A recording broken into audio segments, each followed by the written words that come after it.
Floriscount is 20 years old this year, so in 16 years at stud, what have we learned about what he passes on? Let's take a look at the information I found that was available through Oldenburg and Hanoverian registries, as well as what breeders say about him and his offsprings. First, let's talk about where he comes from. Floriscount is by Florencio, the very popular son of Floristan, and out of a dam by Donnerhall. Arcona, his dam, was bred 5 times to Florencio. Floriscount was the second foal out of this pairing. The first one, a filly, was conceived in Florencio's first year at stud, therefore Floriscount was from his second. His other siblings are Flirt, a gelding currently competing at Grand Prix level right here in North America, in Canada in fact. His other full brother, Florimax, was also licensed but continued a career in the low-level jumpers. Arcona was also bred to Sandro Hit prior to Florencio and produced a licensed stallion, Sandakan, that stood at stud in Sweden before eventually being gelded. She also produced another Grand Prix horse by Bordeaux, so most definitely a very strong dressage line here. This cross of Florencio on Donnerhall was a popular and successful one in Hanover. Florencio has 12 licensed sons in the Hanoverian book, and 4 of those are out of D-line mares. Notably, we can mention Fabregas, First Ninfernberg 1, and First Ninfernberg 2, as well as Fontaine. However, Florencio was more popular in Oldenburg than in Hanover. Oldenburg licensed 44 of his sons over the years and out of a variety of dam lines. And this despite being an EVA positive stallion. He was tested back in 2004. He still has over 1,700 offsprings. Back to Floriscount, however. We can see in this picture of him as a young horse that there's not much to fault him on. He is a stunning horse, well proportioned and very uphill. And other than his neck being maybe a little bit straight, pretty close to the Oldenburg ideal. A more candid picture of him at an older age shows a robust stallion with good feet and balance, very masculine, and with that distinctive dark chestnut coat. When he saw him in action in 2014, the renowned dressage coach and trainer Christian Hess had this to say: an absolute world-class horse with incredible presence, a fantastic movement horse with enormous potential. He was right, of course. At the time, Floriscount was showing at intermediate level and on his way to eventually compete at Grand Prix nationally before focusing on his stud duties. Like I've said before in other videos about other stallions, by the way, if you like these kind of breakdown, I would really appreciate if you could hit the like button and check out my playlist on other stallions. The link is up here and will also be down in the description. So, like I've said before in other videos about stallions, no horse is perfect. Floriscount's weak point is his slow hind legs.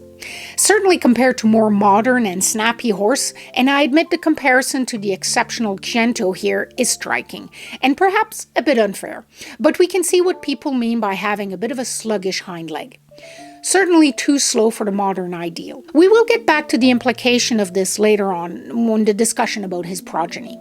Many have compared him to his grandsire, Donnerhall, perhaps because of his large frame, or maybe his deep muscling, or simply his color, both of them being that dark, rich chestnut. But he's clearly a more refined, generally better moving, more modern version of him. Floriscount currently has 1,680 registered offspring, and of that, 26 licensed sons across various registries. His offsprings are good-looking foals, and they have a lot of presence, just like their sire. They have that lovely head and neck set that helps any foal look pretty stunning. Here are a few of his babies with a picture of him as a foal for comparison.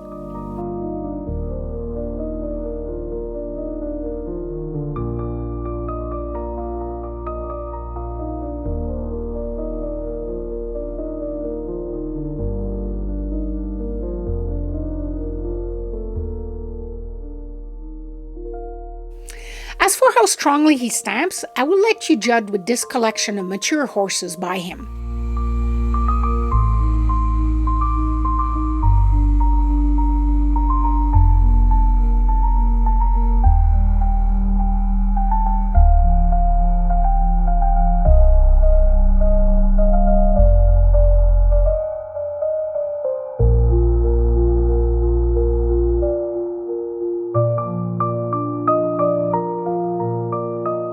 We can see he generally makes a large frame, tall, long-legged horse.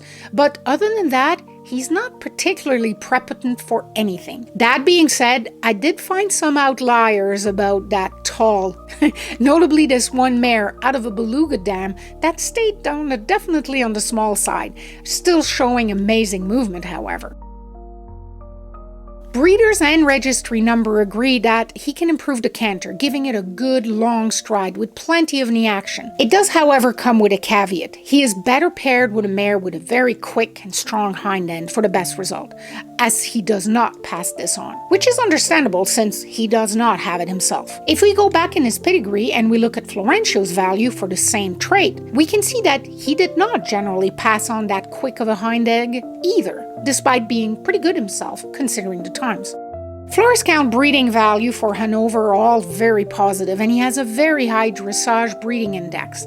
Not as high as his sire and grandsire, however. Floriscount has fewer horses in competition at the higher level than his sire Florencio, but still enough to rank him amongst the top of the Hanoverian standing with a very respectable breeding value for dressage of 135, similar to stallion like Foundation, Boncoeur, Sir Donnerhall, just to name a few. It has, however, come down from a high of 141 in the last few years. That would have put him in the same category as Don Schufro, Furstenball, and Hohenstein. After standing in Germany for most of his career at stud, with declining breeding, Floriscount has moved to Denmark this year. He's currently not listed in either the Oldenburg or the Hanoverian 2025 book. He is certainly well regarded by trainers and riders as a sire of horses with good temperament and good rideability.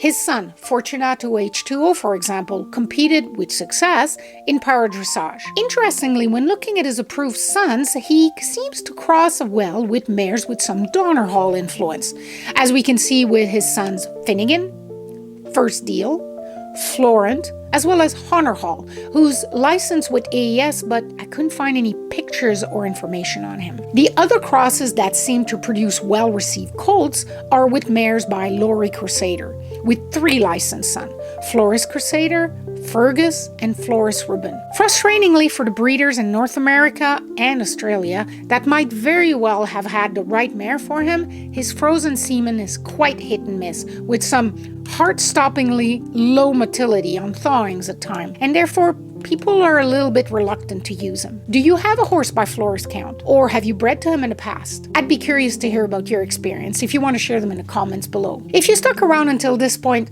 thank you. If you like that kind of data-driven, practical, and scientific aspect of breeding horses, well, you're at the right channel because that's pretty much all I talk about and I publish every week.